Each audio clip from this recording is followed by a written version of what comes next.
Heyo, Tish here, and this is an unboxing of Kotobukiya's Inosaki Rino from Princess Connect Redive.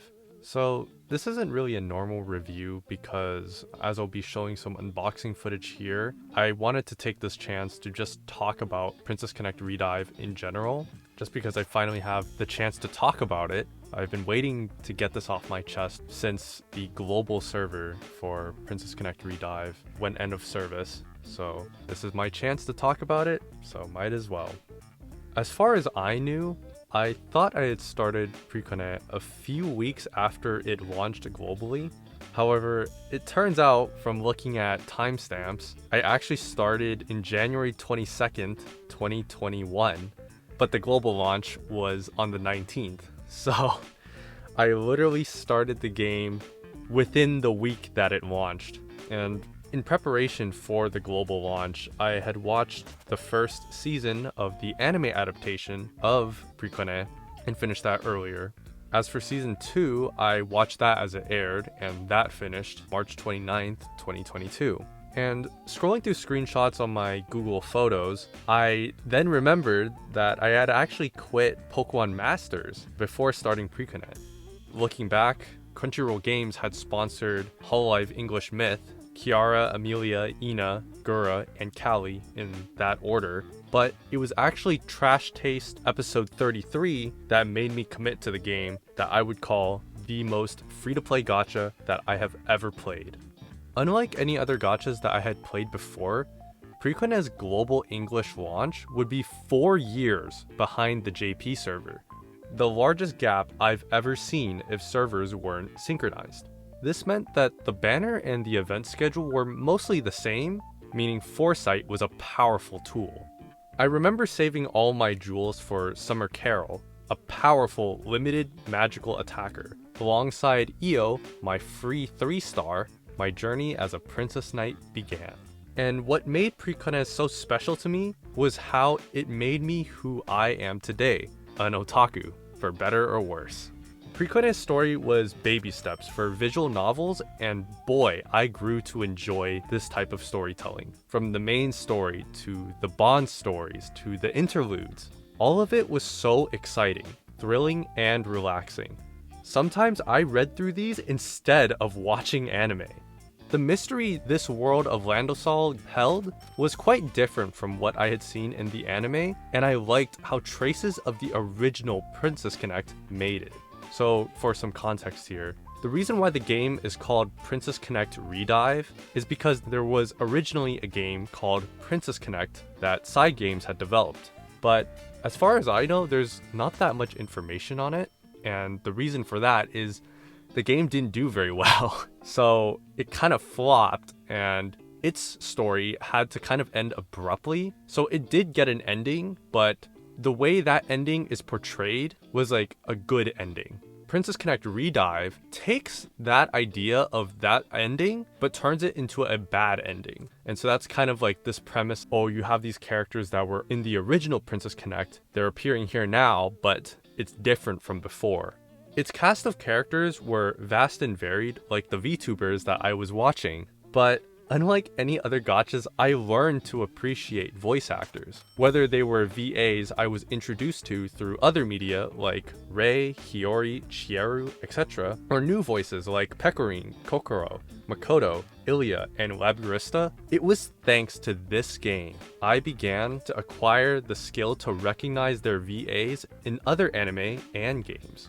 Before EOS was announced, the character that I was saving for was Labyrinsta, aka Akira, one of the 7 crowns. She had such a cool voice, design, and aura that I saw both in game cutscenes and the anime. And while I hadn't quite looked into her VA, I knew she would become one of my favorites once I got her. Unfortunately, I didn't get that chance. Flash forward to 2024, I would start playing Fate Grand Order and watching Fate Apocrypha, where I would begin to adore Mordred, aka the Saber of Red and the Knight of Treachery.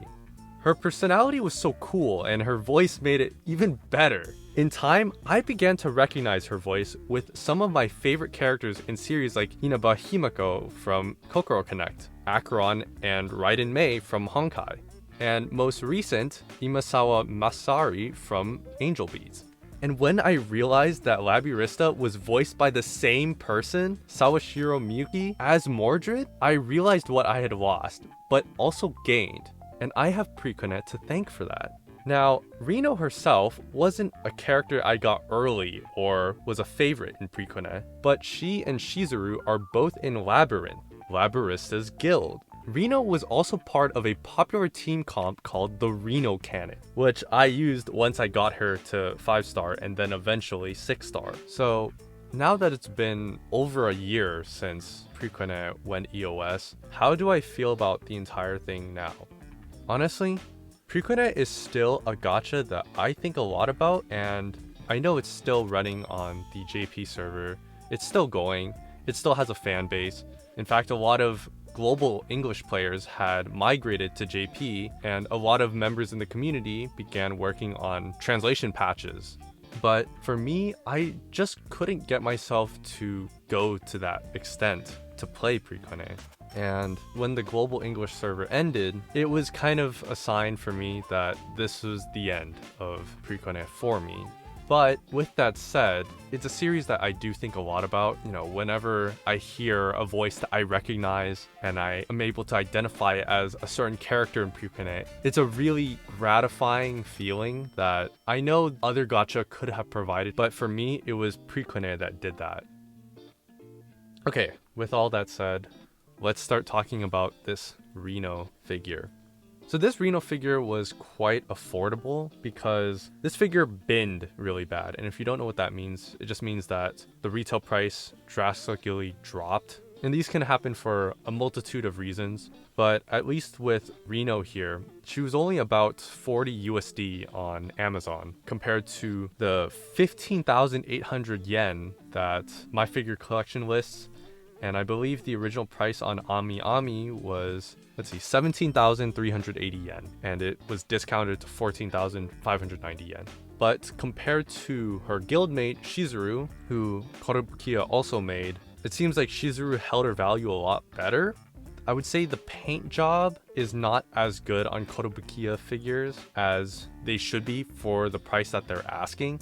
And I definitely felt that with this Rino figure. Some of the smaller details or the more intricate ones are just not very well picked out and they're kind of muddy. You can see on the shirt, it's just really sloppy paintwork. Another thing I noticed is that Kotobukiya has their own store, and what they like to put out are store exclusives. And so one of the things they like to do is make exclusive faceplates. If you pre-order off the Kotobukiya store, you'll get this additional faceplate. For both Rino and Shizuru, they do have a exclusive faceplate, and I think both of them are just closed eye faces, which is nothing special really. I personally think that Rino's winking face is a lot better than this closed eye one. But to incorporate that additional faceplate, Kotobukiya has to make the hair or the bangs removable. And so what ends up happening is that in order to accommodate for the face swap, there's going to be a seam line where the bangs break away from the rest of the head. And unfortunately on my figure, it looks like that gap is significantly worse than it should be. I would say that this figure, at least from camera angles wise, really only looks good from the front. I would say like other angles, it just doesn't look as photogenic as just head on. So it's not that big of an issue for me, but it is worth noting. You can also see how the hair is just not very well painted.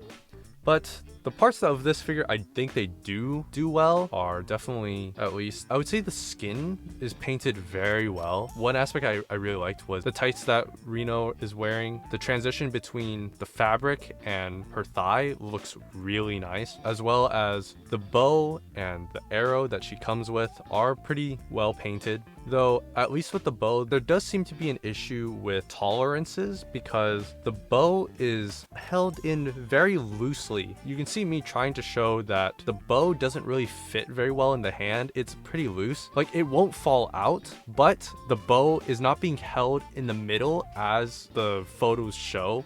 But it's relatively minor and doesn't really affect how the figure looks too much. So I'll take it as a pass. I do appreciate that the base is pretty colorful, the pattern on it is nice, and the foot pegs are metal. This figure is very stable, standing on 2 feet, so nothing wrong with that there. So to conclude, I think that this figure, compared to other figures that I've bought that are around the same price range, I would say is not as worth it as other figures that I've purchased personally. If we're talking about Kotobukiya by itself, I would say this 1/7 Liz Helesta. This figure also binned quite heavily, and I was able to get her for like $30. There was a post on Reddit showcasing the figure, and I thought it looked so good that I just had to get it for the price that it was at. And this figure is just a lot more impressive. I would say that Liz Helesta is a better value than Rino, so I can really only recommend this Rino figure to Princess Connect fans who either like Rino or just want a nice cheap scale of a Princess Connect character. But I will say expect the quality not to be that great, and honestly, for the price that this retailed for, yeah, I would say for this quality, it's not great. Now, if only they made a Labyrinthista figure, because nobody has done it yet, and I don't know why. It kind of baffles me that the 7 Crowns, who are these like legendary characters in Priconne, don't have any figures at all. Like, they only have acrylic stands at best. So it's just like, god damn it, when are they gonna give us something